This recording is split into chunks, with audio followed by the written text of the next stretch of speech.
మన ఆరోగ్యాన్ని కాపాడుకునే విషయంలో మనకు అనేక ఫ్యాక్టర్స్ సహకరిస్తూ ఉంటాయి. కానీ మన ఆరోగ్యాన్ని కాపాడుకోవడంలో మన గట్ బ్యాక్టీరియా అనేది కీలక పాత్ర పోషిస్తూ ఉంటుంది. అసలు గట్ బ్యాక్టీరియా అంటే ఏంటి, ఇది మన ఆరోగ్యానికి ఎటువంటి మేలు చేస్తూ ఉంటుంది, వివరాలు తెలుసుకుందాం.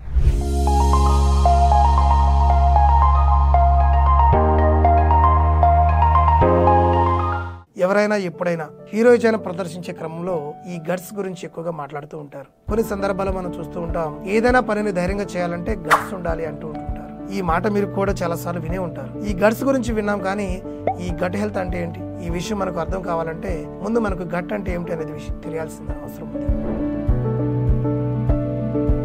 ఈ గట్ గురించి ఒక్కొక్కరు ఒక్కొక్క రకంగా చెబుతూ ఉంటారు. మనం వింటూ ఉంటాం కూడా ఈ సహజంగానే. కొంతమంది ఏం చెప్తుంటారంటే అన్నవాహిక, కడుపు, చిన్న ప్రేగులు, అట్లానే పెద్ద ప్రేగుల వరకు కూడా ఉన్న భాగాలన్నిటిని కలిపి గట్ అంటూ ఉంటారు. మరి కొందరేమో కడుపు, ప్రేగులు మాత్రమే గట్లోని భాగం అంటూ ఉంటారు. ఏది ఏమైనా కూడా ఈ గట్ అనేది ఆరోగ్యం విషయంలో అత్యంత ప్రధానమైనది అన్న విషయాన్ని మనం మర్చిపోకూడదు. ఇక ఇప్పుడు ఈ గట్ కి సూక్ష్మక్రిములైనటువంటి బ్యాక్టీరియాతో ఉన్న సంబంధం ఏమిటనే విషయాన్ని ఒకసారి చూద్దాం. సాధారణంగా ఒక మనిషి గట్లో 30 ట్రిలియన్ల నుంచి 400 ట్రిలియన్ల వరకు సూక్ష్మజీవులు ఉండే అవకాశం ఉంటుంది.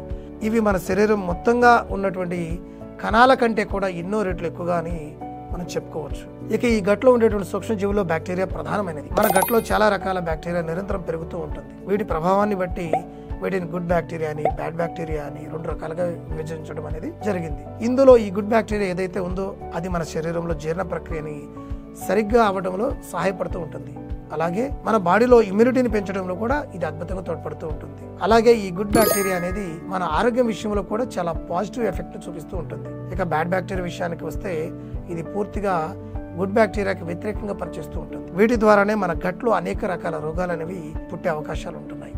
ఉదాహరణకు గుడ్ బ్యాక్టీరియాలో bifidobacteria, lactic acid bacteria వంటి వాటిని మన ఆహారంలో తీసుకుంటూ ఉంటే కనుక అవి మన శరీరంలో అనేక రకాల ఇన్ఫెక్షన్లను నివారించడంలో, రోగ నిరోధక శక్తిని పెంచడంలో కూడా, అట్లానే మరి జీర్ణ ప్రక్రియను మెరుగుపరచడంలో కూడా అద్భుతంగా సహాయపడుతూ ఉంటుంది. అలాగే బ్యాడ్ బ్యాక్టీరియా అయినటువంటి స్టెఫిలోకాకస్, క్లోస్ట్రిడియం పెర్ప్రెన్సిస్ మన శరీరంలో విష పదార్థాలను పెంచడంలో, వ్యాధుల రిస్క్ ను పెంచడంలో ఇది యాక్టివ్ గా పనిచేస్తూ ఉంటుంది.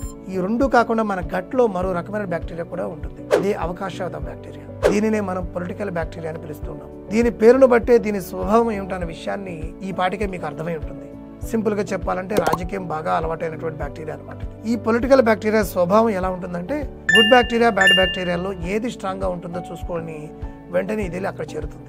ఉదాహరణకు గుడ్ బ్యాక్టీరియా సంఖ్య ఎక్కువగా ఉండి ఆ బ్యాక్టీరియా అధికారంలో ఉందనుకుందాం. ఈ పొలిటికల్ బ్యాక్టీరియా వెంటనే వెళ్లి గుడ్ బ్యాక్టీరియా పక్కన చేరిపోయి మనకు మంచి చేసే ప్రయత్నం చేస్తూ ఉంటుంది. ఒకవేళ మన శరీరంలో బ్యాడ్ బ్యాక్టీరియా సంఖ్య ఎక్కువగా ఉందనుకోండి, అటువంటి సమయంలో ఈ అవకాశవాద బ్యాక్టీరియా సైలెంట్ గా వెళ్ళిపోయి ఆ బ్యాడ్ బ్యాక్టీరియా పక్కన చేరిపోయి అక్కడ ఉన్నటువంటి బ్యాడ్ బ్యాక్టీరియాతో కలిసిపోయి మన ఆరోగ్యానికి హాని కలిగించే ప్రయత్నం చేస్తూ ఉంటుంది అనమాట నిరంతరం. అటువంటి పరిస్థితుల్లో మన ఆరోగ్యంగా ఉండాలంటే ఏం చేయాలనేది ఇప్పుడు చూద్దాం. మన శరీరంలో గుడ్ బ్యాక్టీరియా, బ్యాడ్ బ్యాక్టీరియా, అలాగే అవకాశవాద బ్యాక్టీరియాలను కూడా మనం బ్యాలెన్స్ చేసుకోవాల్సిన అవసరం అయితే ఉంటుంది. అలాగే బ్యాలెన్స్ చేసుకోవాలంటే సరైన ఆహారం తీసుకుంటూ మంచి జీవన విధానాన్ని మనం అలవరుచుకోవాల్సిన అవసరం ఉంది. అప్పుడే మనం ఆరోగ్యంగా ఉండడం సాధ్యపడుతుంది.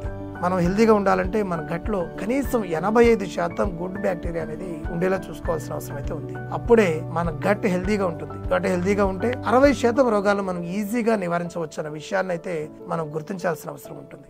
Thank you.